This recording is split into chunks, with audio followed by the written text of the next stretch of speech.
दोस्तों, तो स्वागत है आपका हमारे YouTube चैनल कोड डिवाइन के अंदर गाइस। और आज के हम इस वीडियो में डिस्कस करने वाले हैं हमारे सी के पहले प्रोग्राम के बारे में। और आज के हम इस प्रोग्राम में समझेंगे कि जो सी का पहला यानी मेन स्ट्रक्चर क्या है प्रोग्राम का, और बहुत डीपली हम समझेंगे, एक एक लाइन को हम बिल्कुल डीपली समझेंगे। यानी कहने का मतलब आज हम पोस्टमार्टम कर देंगे हमारे सी का प्रोग्राम का, ठीक है। तो पोस्टमार्टम के लिए तैयार हो जाओ गाइस, और एक एक वर्ड को हम समझेंगे। अगर कोई भी डाउट आज तक आपका रहा है बिल्कुल ख़त्म कर देंगे, ठीक है। तो बस आपको एंड तक वीडियो देखना है, ठीक है। और यहाँ पर जो मैं कोड करूँगा, ठीक है, उस कोड के लिए मैं सॉफ्टवेयर यूज़ करने वाला हूँ डेव C++।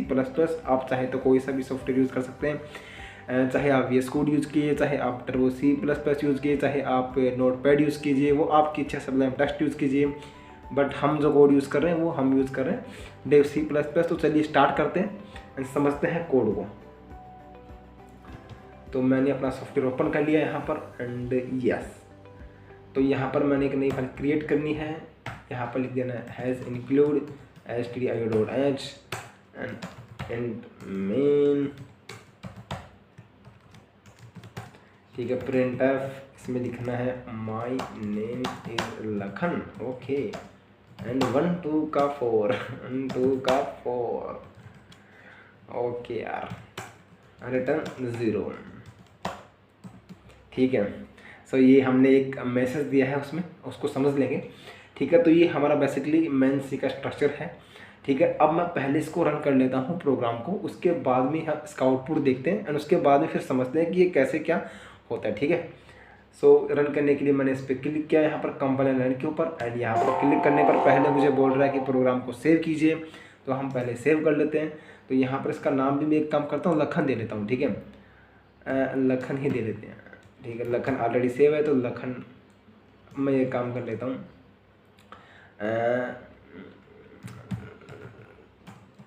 लखन दे लेता हूँ, ठीक है। लखन.c कर लेता हूँ, ठीक है। तो लखन जो है वो बेसिकली क्या, मेरे फाइल का नेम हो गया, और .c क्या उसका एक्सटेंशन हो गया।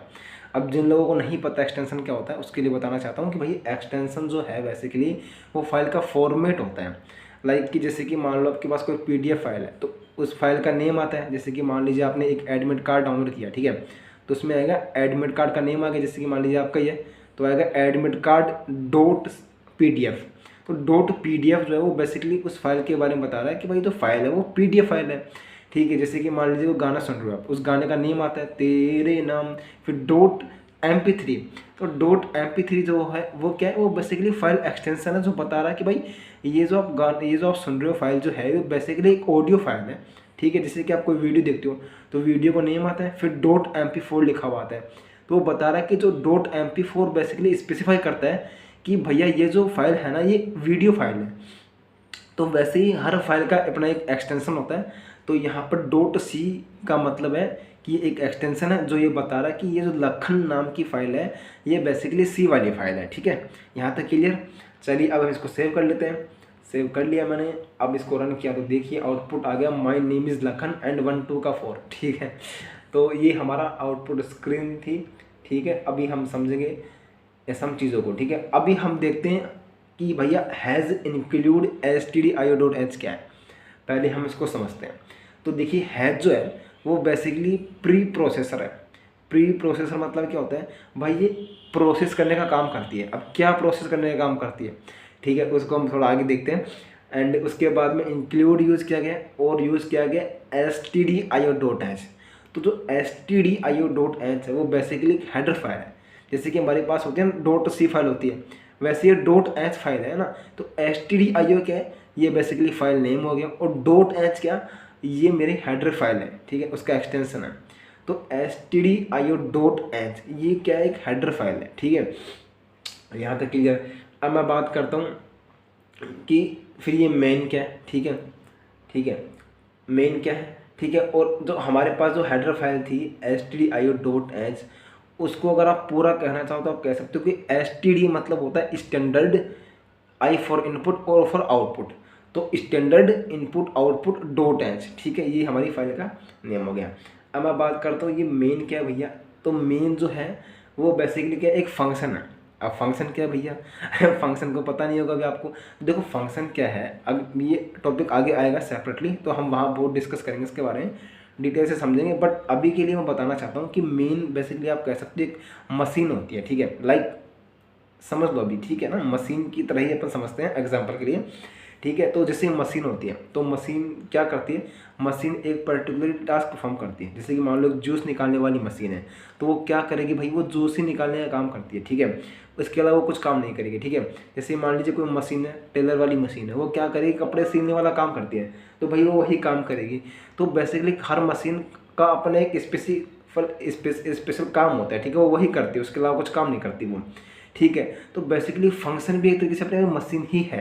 कैसे है, क्योंकि भाई हर फंक्शन का अपना एक काम होता है। जैसे मान लीजिए मैंने अपना एक फंक्शन बनाया सम नाम का, ठीक है, उस सम नाम का फंक्शन में ये काम होता है कि मैंने बोला कि यार ये जो सम नाम का फंक्शन जो मैंने बनाया है, ये दो नंबर को जोड़ने का काम करेगा भाई, दो नंबर को सम कर देगा, ऐड करने का काम करेगा। तो अब जो मेरा फंक्शन मैंने बनाया था सम नाम का, वो अब दो नंबर को सम ही करेगा, वो कुछ और नहीं करेगा इसके अलावा। तो हर फंक्शन अपना ये काम करता है।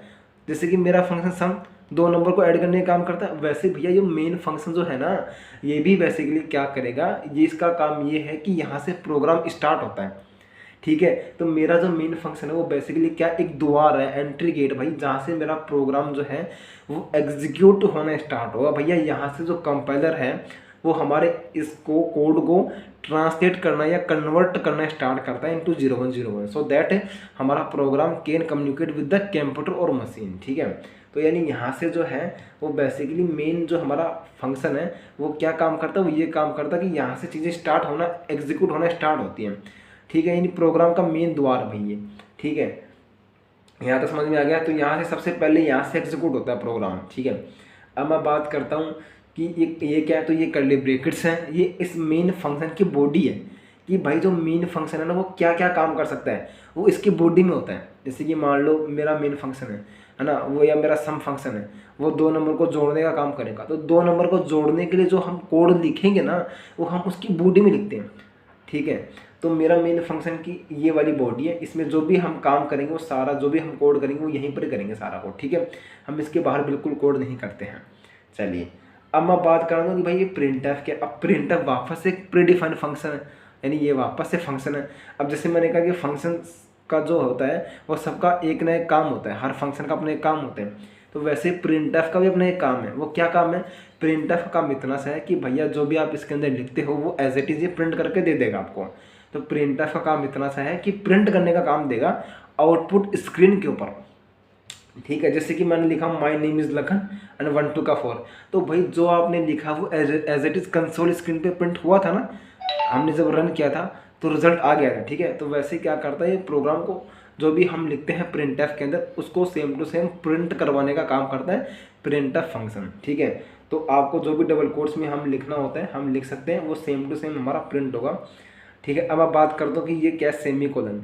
अब सेमीकोलन क्या है, सेमीकोलन इज टर्मिनेटर। टर्मिनेटर का मतलब होता है कि भैया टर्मिनेट करने का काम करता है। टर्मिनेट मतलब कि यहाँ से लेके, जैसे कि यहाँ से लेके यहाँ तक आपका कोड हो गया, ठीक है, चल गया आपका कोड। अब चलने के बाद भी फिर यहाँ से इसको सेमीकोलन लगाने से यानी ये टर्मिनेट हो गया। अब जो नेक्स्ट लाइन है ना उस पर कंपाइलर मूव कर जाएगा। कंपाइलर क्या करेगा, इसके नेक्स्ट लाइन के ऊपर मूव कर जाएगा और वहाँ से फिर पढ़ना स्टार्ट करेगा, ठीक है। अगर मान लो मैं सेमीकोलन यूज़ नहीं करता हूँ तो I will get error, no doubt. जैसे इसको रन करता हूँ मैं और मैंने सेमीकोलन रिमूव कर दिया तो मेरे को एरर मिल रहा है, क्योंकि भाई अब प्रिंटफ और रिटर्न जीरो दोनों अब सेम हो गए, यानी लाइक प्रिंटफ और रिटर्न जीरो दोनों अब मिल चुके हैं, ठीक है, कॉन्कनेट हो गए, ठीक है। अगर मैं सेमीकोलन लगाता हूँ तो वो सेपरेट होते हैं कि प्रिंटफ अलग से एग्जीक्यूट हो गया और मेरा अपना रिटर्न जीरो अलग से एग्जीक्यूट हो गया।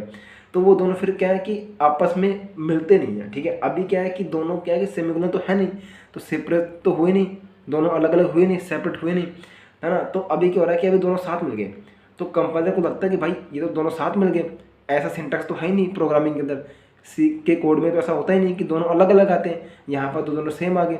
इस वजह से आपको एरर मिलता है। तो सेमीकोलन इसलिए लगाना होता है ताकि यहाँ से लेके प्रिंटफ का काम हो जाए, ये पहले एग्जीक्यूट हो जाए, फिर यहाँ मैं लगा दूंगा सेमीकोलन, तो फिर ये सेपरेट हो गया, अब रिटर्न जीरो वाला अलग से एग्जीक्यूट हो जाएगा नेक्स्ट लाइन पे। तो फिर ये अलग अलग हो जाते हैं दोनों, मतलब साथ में मिलते नहीं है, ठीक है, क्लियर। अब मैं बात करता हूँ कि भाई रिटर्न जीरो क्या है फिर। तो रिटर्न जीरो क्या है, देखो बेसिकली अब चलते हैं वापस से हमारे मेन फंक्शन के पास में, और यहाँ पर मैंने साइड में लगा रखा है इंट। इंट क्या है, इंटीजर है। Like integer means 0 1 2 3 4 5 negative positive सारे नंबर जीरो इंटीजर नंबर होते हैं। तो इंटीजर जो है वो बेसिकली इसका टाइप है कि भाई मेरा फंक्शन का क्या टाइप है, मेरे फंक्शन का टाइप है इंटीजर। हर फंक्शन का अपना एक टाइप होता है, रिटर्न टाइप जिसको अपन कहते हैं। तो इसका मतलब क्या है कि मेरा फंक्शन का टाइप है इंट। इसका ये मतलब हो भाई कि मेरा जो फंक्शन मेन है ना वो रिटर्न कर सकता है इंटीजर नंबर। अगर इसका टाइप इंटीजर है तो मेरा फंक्शन जो है वो रिटर्न भी कर सकता है इंटीजर नंबर। अगर मेरे फंक्शन का टाइप कुछ और है तो वो उस टाइप का रिटर्न करेगा। तो अभी मेरे फंक्शन का टाइप क्या है, INT यानी इंटीजर।